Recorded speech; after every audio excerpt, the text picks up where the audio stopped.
Going into the 1991 Grade 1 Wood Memorial Stakes at Aqueduct, the story seemed to be Meadow Star, the undefeated filly who was taking on the boys for the first time. But an even more intriguing storyline would be Cahill Road, full-blood related to Unbridled, attempting to become the first brother act to win the Run for the Roses. The odds against Lightning striking twice in Kentucky were astronomical. But that's our story, as the Scotty Schulhoffer trained colt took on the field of 9 in the premier 3-year-old prep race of the Northeast. Talier's Thoroughbred Racing Review, for the best of horse racing history on YouTube. But even with the 5-pound weight allowance, the toughest questions are for the filly, Meadow Star. Can she handle the colts, and can she handle the distance? Well, that's one of the things we came to find out. And the filly, Meadow Star, is moving into line, and the folks around Meadow Star have violated 2 of the major rules in racing. Never run a filly against the colts, and never run a filly against the colts, but we all want to find out how she will do today. I think, though, the horse who will be in the headlines tomorrow will be Cahill Road. A major racehorse who's still learning how to do it. And here is the 9-horse, another review in line, and Julie Crone, the winningest female jockey of all times, moves in. It is now post time. And they're off. Cahill Road stumbled leaving the gate, and Kyle's our man, and Jerry Bailey wants the lead with him. Kyle's our man is hustled out. Meadow Star is there on the outside early, and Cahill Road, and he's up close in behind Kyle's our man and angles out.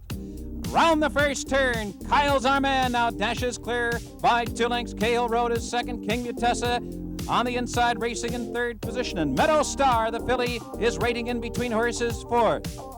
On the outside, another review is racing in mid-pack. Lost Mountain is in behind them. It's 2 lengths back to Vouch For Me. Then it's Happy Jazz Band, followed by Excellent Tipper, and Wildly Special trails the field. The first quarter in 23 3/5 seconds, and the Gotham winner is winging on the lead. It's Kyle's our man leading by 3, tracked intently by Cahill Road. Another 3 lengths back to King Mutessa. And Chris Antley still waiting with his champion filly Meadow Star. Lost Mountain is only 5 lengths from the lead. On the outside, another review is picking it up. They run a half in 46 3/5 seconds, less than a half mile out now, and Cahill Road moves to confront Kyle's our man. Kyle's our man, emboldened by the challenge, and he fights back. Cahill Road is right there on the outside, and Meadow Star is third. Lost Mountain is moving into contention. He's third now. Meadow Star has asked for her best, but she's still 4 lengths from the lead.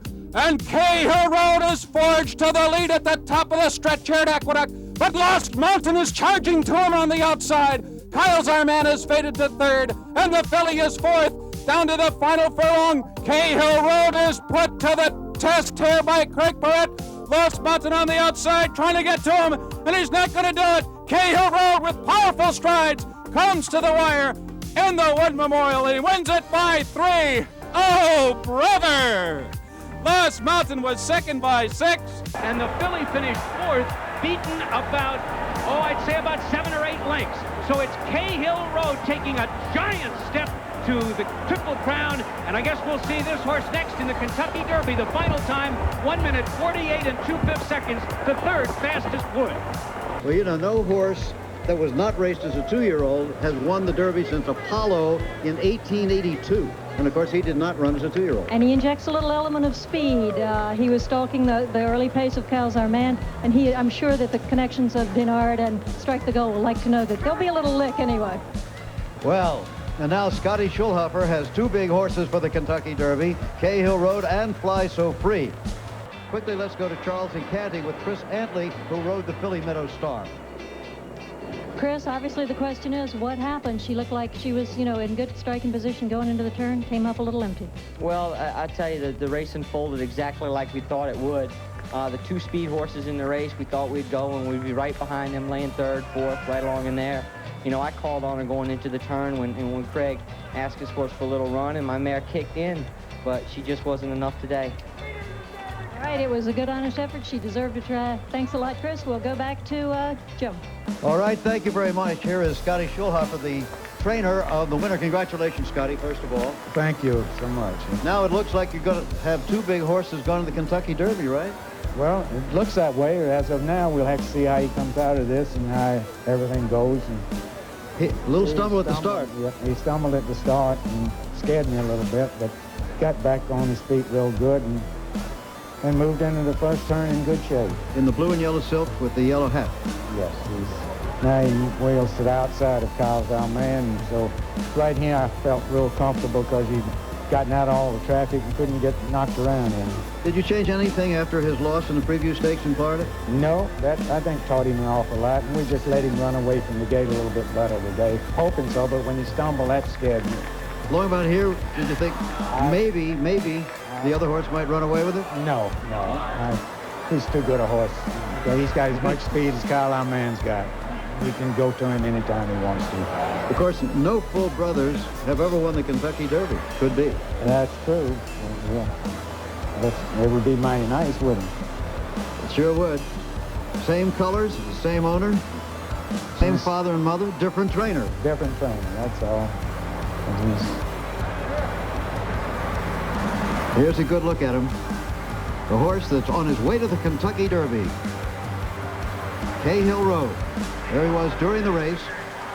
And this is after the race. Scotty, is he coming back a little slow there? That's on tape. I don't know. He looks like he might be, but he's not a good walking horse anyhow, but he looks like he might be a little off. We'll have to see. I'm kind of concerned about it.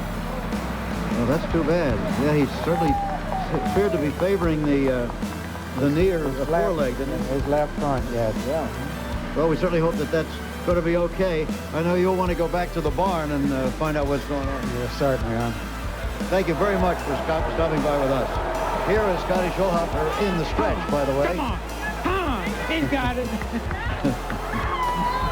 Oh, boy, there's nothing like winning a horse race, particularly a big one. For the best in historic horse racing action is Thoroughbred Racing Review. Subscribe on YouTube and read the rest of the story on Facebook. Subscribe now.